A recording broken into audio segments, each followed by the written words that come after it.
Acts 28. Father, bless our lesson this morning. May we just receive a blessing that would be nourishing to the soul now in Christ's name. Amen. Acts 28, it is the final frontier here for Acts. Now we say it ends here, verse 31. The date is given 62 AD. When was 1 Timothy, 2 Timothy, Titus written? This will be the end of Acts 28, of our last point. When is it written? The dates. 65, 66, 65 AD. So he spent 2 years in his own hired house. These other books are written in 65. Did he write them from prison or did he write them elsewhere? The thing is that they're not prison epistles, so he writes them elsewhere. Meaning he's arrested here. He is exonerated. Is that the right word? He is released. It doesn't reveal that. So he's released again. He writes these future letters. And then somewhere down the line, he must be arrested again, and that's where his head's cut off, traditionally. So the end of Paul's career is not here at Acts 28. All right. It contains 31 verses. I do have an outline that we will not adhere to. I just made S words and ran through I didn't break it up like in the 3 major sections. I haven't found any outlines that do any of that. They just start commenting. It begins with the shipwreck in verses 1 and 2. They are shipwrecked on a certain island. The snake, which bites Paul. Then they take him for a murderer. And then they assume because he doesn't die that he's a god. So the superstitious, people are very superstitious. Hey, we get superstitious about what I said about diseases, right? Mountain people do that. Take a few, eat a few of these leaves and chew on some willow branches. Why? By the way, why would you chew on a willow branch? Pardon? Aspirin. And that the Indians knew that. Yeah, a certain kind of willow or a young willow, but there's aspirin in there if you want to have a pain reliever. So some of their superstitions are not that they knew scientifically, but it did work. All right, the sickness that was on the island. The signs, that's verses 7 and 9. The sickness, Publius lay sick of a fever. The signs that were given, meaning the sign gifts. Paul healed them. He laid hands on them, healed them. So when we say the sign gifts that were still active at the time. Then as a result of it, God rewards them with honor. Verse 10, honored us with many honors, and when we departed, they laded us with such things as were necessary, the supplies that were given. They find a ship, the ship of Alexandria, verse 11, the ship that they get on. They stay or tarried, verses 12 through 14, in a couple places on the way to Rome. 3 days and 7 days. So there was a stay there. And they meet along the way, as they stay in these places, they meet saints, the saints, in verses 14 and 15. Then the suffering, not suffering in some like an illness, but suffering with being allowed. So Paul was suffered to dwell by himself with a soldier, was allowed, the allowance there. Verse 22, they don't know anything about Paul, so they didn't hear any gossip about him, but they heard plenty about Christianity, and it's called a sect. A sect in verse 22, and then when Paul makes the presentation in verse 23 to these Jewish people, he uses the scriptures. We need to always be doing the scriptures, all right, the verses and the scriptures. And then when that is presented, the Bible does separating. The gospel will separate the lost from the saved. And some believe the things which were spoken in verse 24. Paul was then fruitful, and some believed not. So some believed not, and there's probably a lot of them were considering they didn't either believe or believe, but believe not or believe. They didn't do either. They were probably undecided. But the scriptures do separating. It separates people out. And then he then quotes the scriptures again, and he uses, well spake the Holy Spirit. So in verses 25 through 27, it is the Spirit. The Spirit. And then in verse 28 through 31 is the sending. He's done with the Jews, as it says in those verses, and he is sent to the Gentiles. The sending is he sent to another group.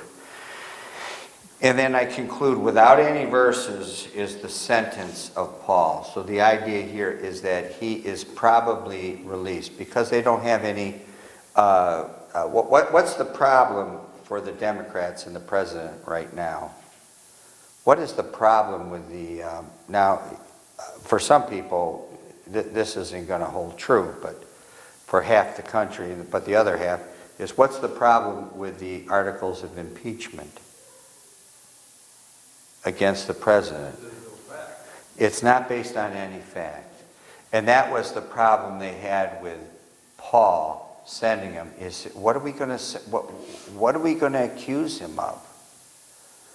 And I think they still didn't have anything. They didn't have anything in which to accuse him. And the Romans weren't going to have an issue. If he was having an issue with the Jewish religion, the Romans they didn't care.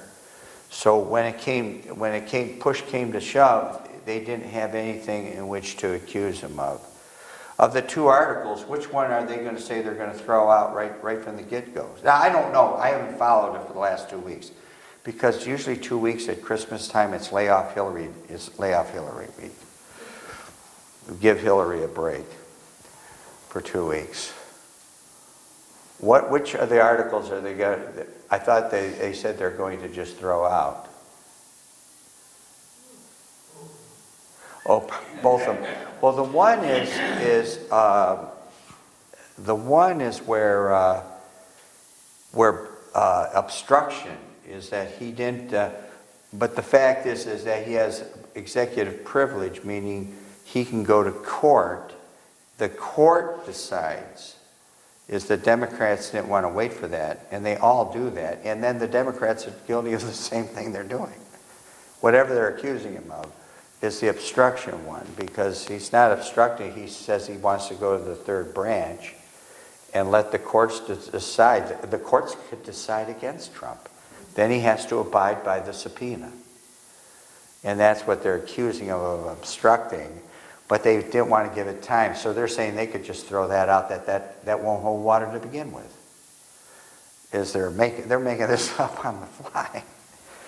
And so on. So they have no the reason they didn't sentence him, they exonerated him. Oh, the other thing I heard, I don't know if anybody heard this, is if Trump is reelected and they gain control back again in the House and still have control in the Senate, what can you do to your criminal record?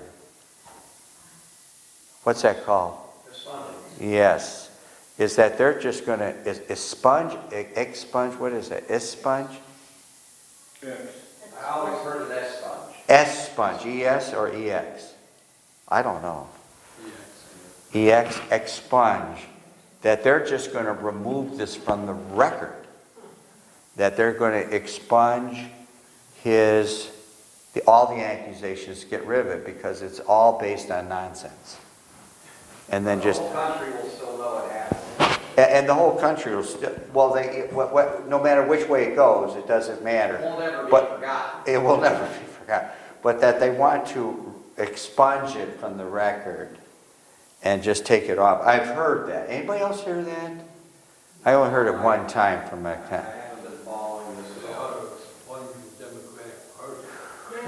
Well, they're digging their own hole. They can't seem to dig fast enough. But some of the news media, the liberals, they're having guests on there that are actually saying, you better watch out what you're doing.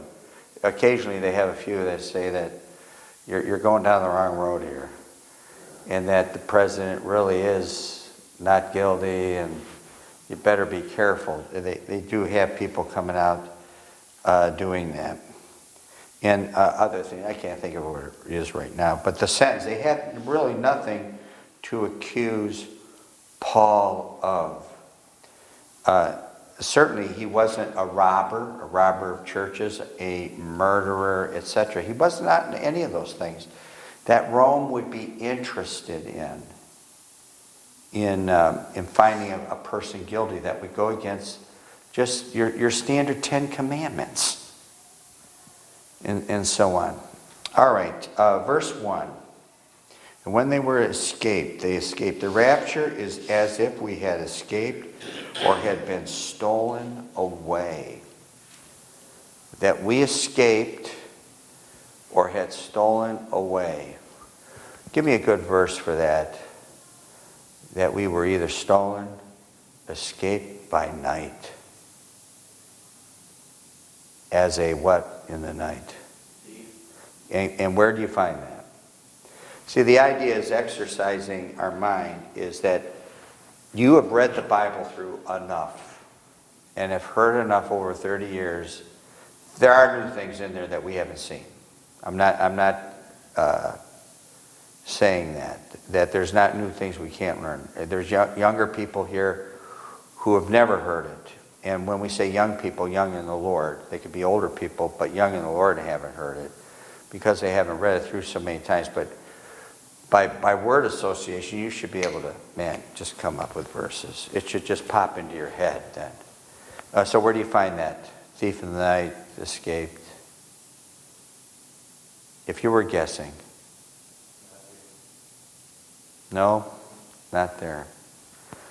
You could find a verse maybe in Matthew that would indicate something similar to that. It's 1 Thessalonians chapter 5. Turn there.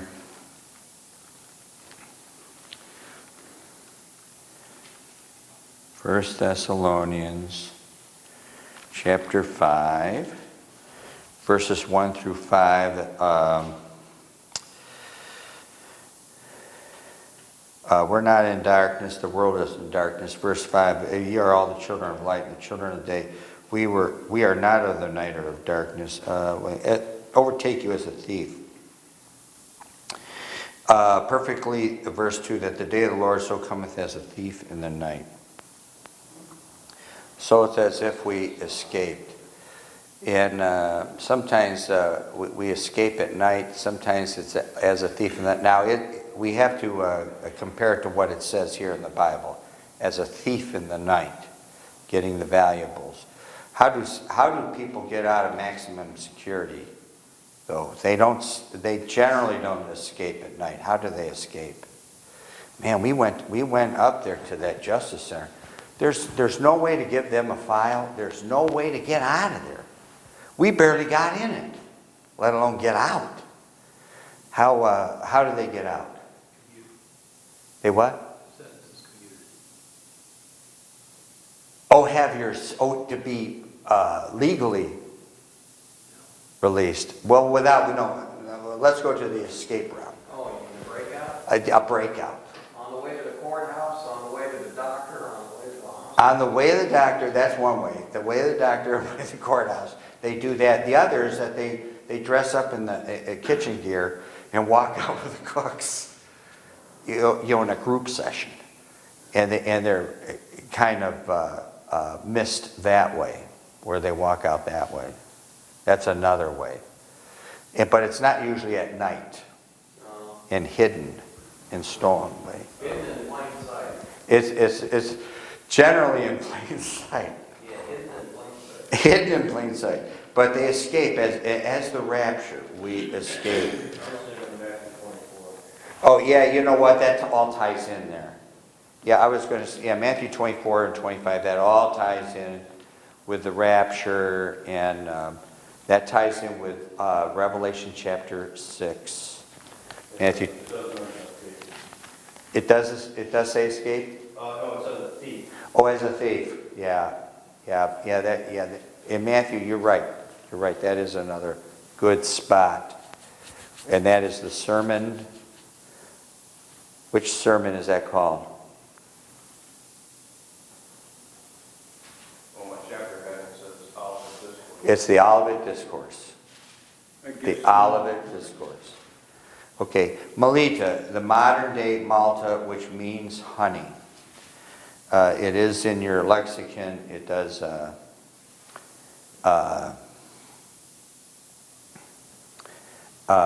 You can look that up. It does mean honey.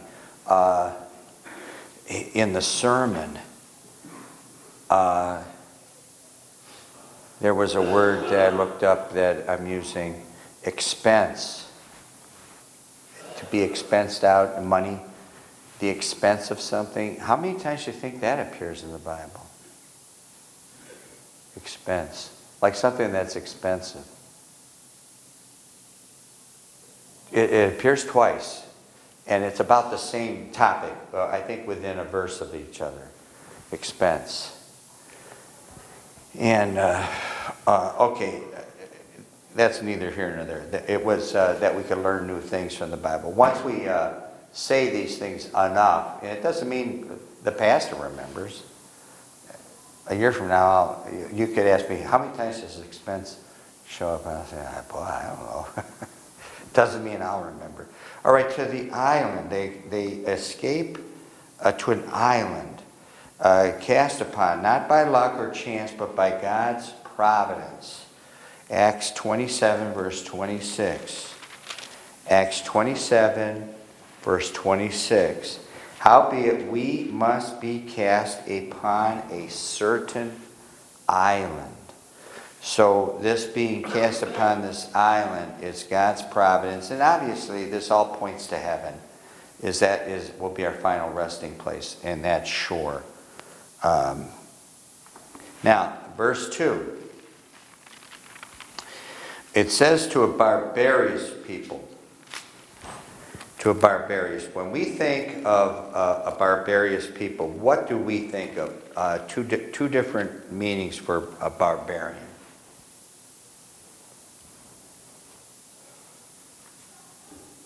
What would be a couple meanings of barbarian? The same group of, you could call it the same group of people. Democrats. No. Terrorists, Muslims. Okay, and what makes them barbarians? Not civilized. Murderers. They're uncivilized type people. Uncivilized type people. In other words, they didn't go to charm school. And if they did go to charm school, they didn't graduate. They're barbarians. They have no manners. They'll murder you. In fact, they think they're doing God a favor. No morals. No morals. That is what we would think of. What is another thing that would make a person barbarous? A definition of it. A warrior. No, I would classify that as the same. Okay. Dog pound. Say that? The dog pound. The dog pound? Barbarous in the way they speak. In this case, it means the other. It would be like the Tower of Babel. Ever notice the app that they sell? You want to learn? World's got this down, You can log on to Babel to learn a language, right? The barbarous people, so it means they're barbarian. It doesn't mean their lifestyle. It means their speech. We can't understand them. They're speaking some foreign language. What are pretty languages? What would be considered, viewing it as the world? What's a pretty language? Pardon? French would be a pretty language. What is an uncomely, not a pretty language?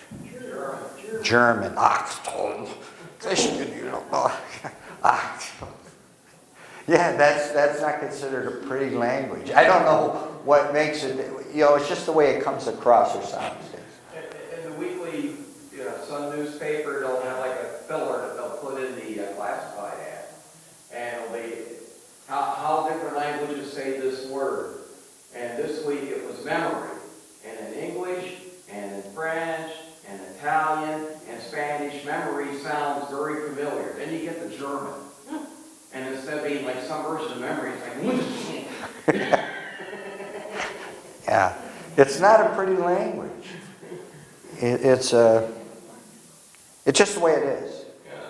Now, you would have to talk to a linguist, somebody that could know or understand. Maybe there's reasons why, I don't know. But when we say barbarous people, now I'm not going to rule out the fact that it can't be what we first come to our mind, what it means by being barbarous, ill-mannered, excuse me, living like an animal, that kind of a people. But as a general rule, it means it's not that they were uncivilized, but they had a different language that they did not understand. Or it could be both. It could be both. So in Romans, we're close there, Romans 1:14, it is somebody who cannot speak, could not speak Greek. Probably the known worldwide type language at the time. What would be spoken back then? You had, all the languages were spoken. But generally we think of Greek and Latin and Hebrew and Armenian in the Bible. Verse 14, that's Romans 1:14. I am debtor both to the Greeks and to the barbarians, both to the wise and the unwise. And it doesn't mean civilized, uncivilized. It means what they speak. At least that's the general thrust of what I've read. 1 Corinthians 14, when we think of speaking in tongues, Paul had rather speak in a language that could be understood. Verse 11, wherefore I know not the meaning of the voice, I shall be unto him that speaketh a barbarian. So you get the thrust there.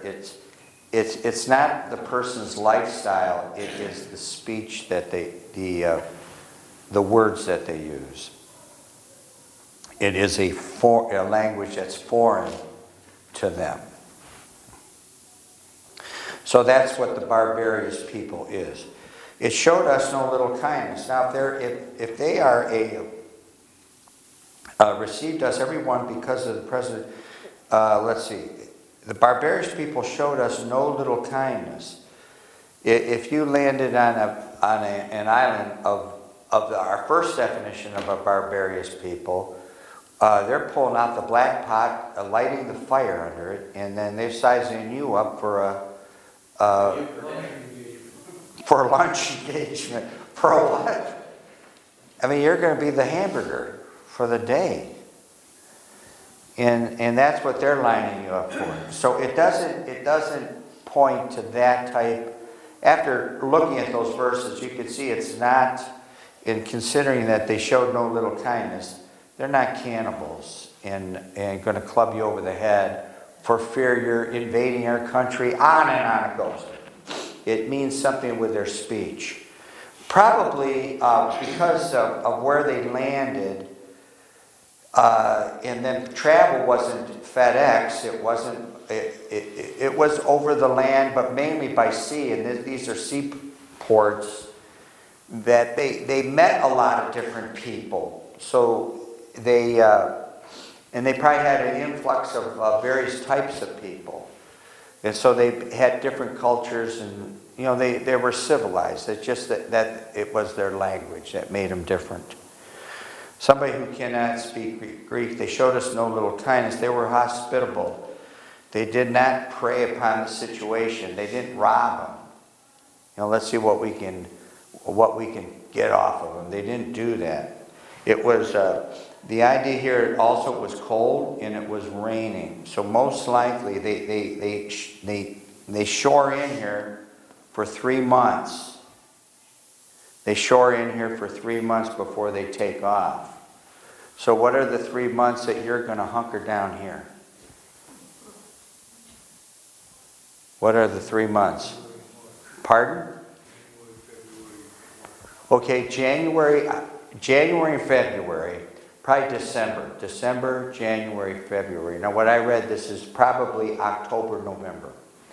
And so and then the 3 months, you take November, December, January. What's the first week of January? Here. What day is it? No, I'm sorry. First week of February. Did I say? I'm sorry. So if we're hunkered down December, January, wait a minute. November, December, January. What's the first week of February? Groundhog's Day. And so we're hopeful that we can shove off on Groundhog's Day that he didn't see a shadow and we can make it out of town. You got it all wrong. I got it all wrong. Well, you can correct me later. But it's cold and rainy, so the idea here is it's late fall, early winter, and they're going to hunker down for the 3 months there. All right, verse 3, it says that he had gathered sticks. Paul had gathered sticks. So what does that tell you about the pastor?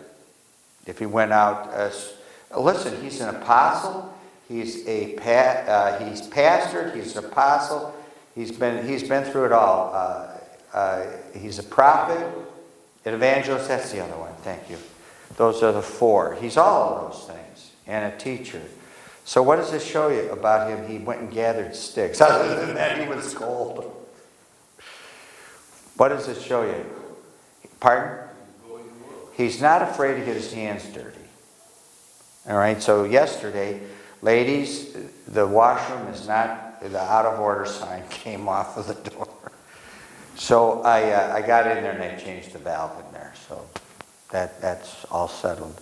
And I noticed a pipe going from the one up to the, not the one I replaced, but the other one, going from the feed line from the valve to the bowl was made out of what material? Anybody know? Well, one time they were probably brass, now they're probably plastic or nylon. Well, plastic. Now somebody told me, one of these guys at the hardware said, it's kind of like when they put all the fixtures in. Now in these you couldn't do that. Not in these fixtures. But in all the other fixtures, how expensive, getting back to the word expense, how expensive a light bulb did they put in? The cheapest. The least expensive. Yeah, that's what they do.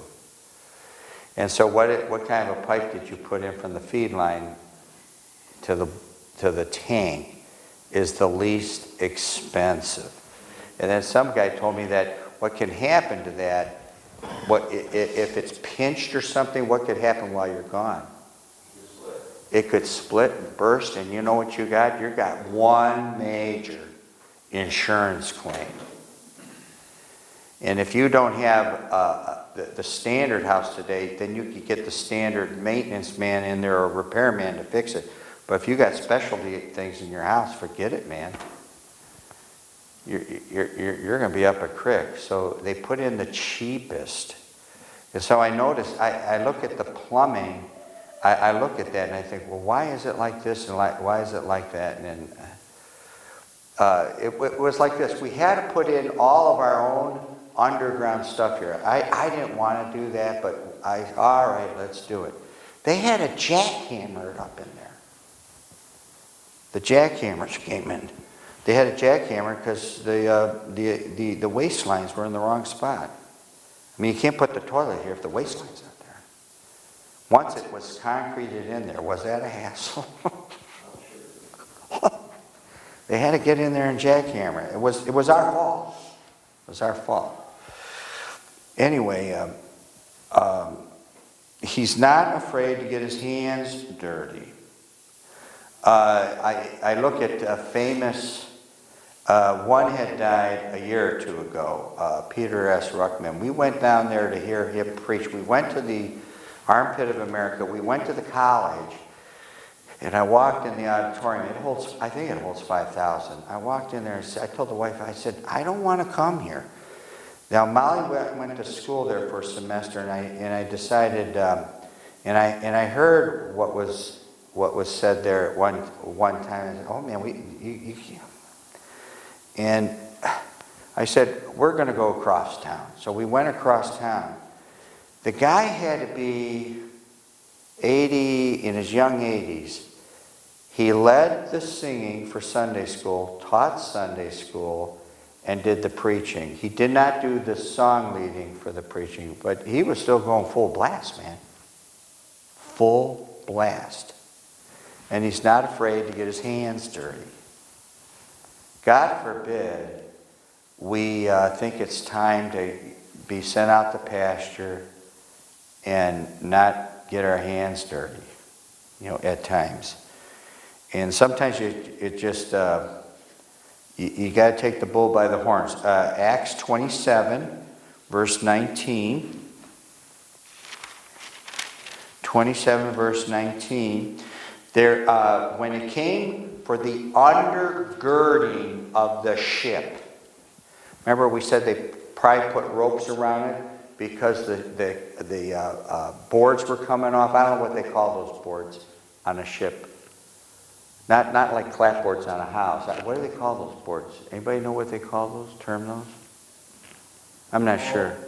Maybe they call them clapboards. I don't know, but they undergirded it. Paul was not involved in it. Why wasn't Paul involved in that?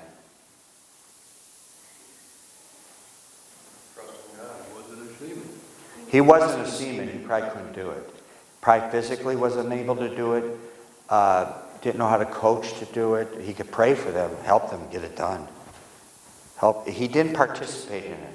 But look at verse 19. And the third day, it says, we cast out with our own hands the tackling of the ship. Here Paul was able to help pick the tackling up and heave ho. So he participated in what he could do. What he could do. And that was what was thrown over. In Nehemiah, without turning there, it'll be in our lesson. We're going to stop here. Nehemiah. In Nehemiah, who did not participate in the building of the wall? The nobles. I think we stress that, is they're just too good for it. They're just too good. And they did not participate in the rebuilding of the wall. And everybody rebuilt the wall as to even where they lived. I mean, they wouldn't participate in that. Another one is, and let's end here today, Judges chapter 5. Let's go to Judges chapter 5.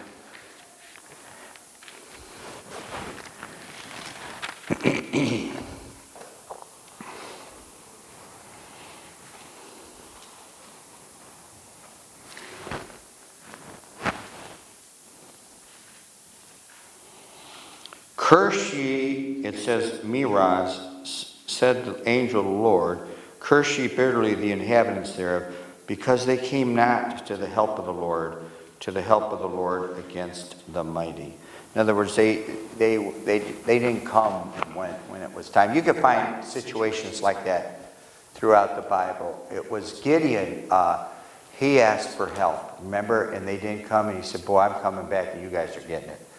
And he drags them across the briars, I think, and to teach them a lesson. You remember that story?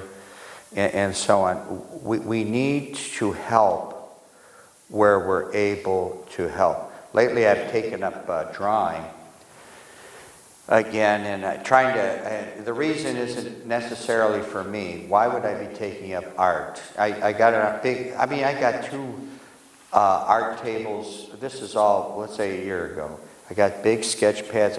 One's at my house, one's over at another house. Why would I do that? For whose benefit? For the grandkids. I mean, learn how to do something other than kill Martians, right? Or whatever it is you're doing. And the parents, they all want me to bring their kids along. Because the parents, the reason you didn't do it with your kids is you're just so busy trying to keep your head above water, you don't have time to do that. Well, now as a grandparent, you might have some more time on your hands. And you could teach grandchildren this. So I said, well, practice it. I said, the kid drew faces. One of the kids drew faces, and I said, it was very cartoonish. I said, well, there's nothing wrong with that. My art man, the moment the chalk hit the paper, you could tell he had lessons. And you can learn a lot just by a few lessons, just a few art lessons. And I said, well, even though it looks like cartoon, it looked like Count Dracula. So I drew a huge collar around him. You know how he wears the big collar? So I drew a collar, and now you got Dracula there. But to encourage him, I said, well, that's pretty good. And then to get him to, how many faces are you going to be able to have to draw before you can even draw a face that looks like a self-portrait? How many? Thousands? Now, probably some people can do it if they did 1,000. Most people, if they draw 10,000. And some people will never be able to do it. Never be able to do it. They can't do it. All right, so it depends on the person. But I would have, I got these how to do books, and they show eyes. I mean, the whole page is just filled with eyes, just an eye. Another page just with ears. I mean, there's a lot to this. So what do most people draw? Oh, no, not animated things. What do most people then draw? The back, well, no, not talking about human beings. They draw landscapes and things like that because it doesn't have to look like the subject. Now you could draw people, but man, it takes something just to even make it look like something. That takes a skill, man.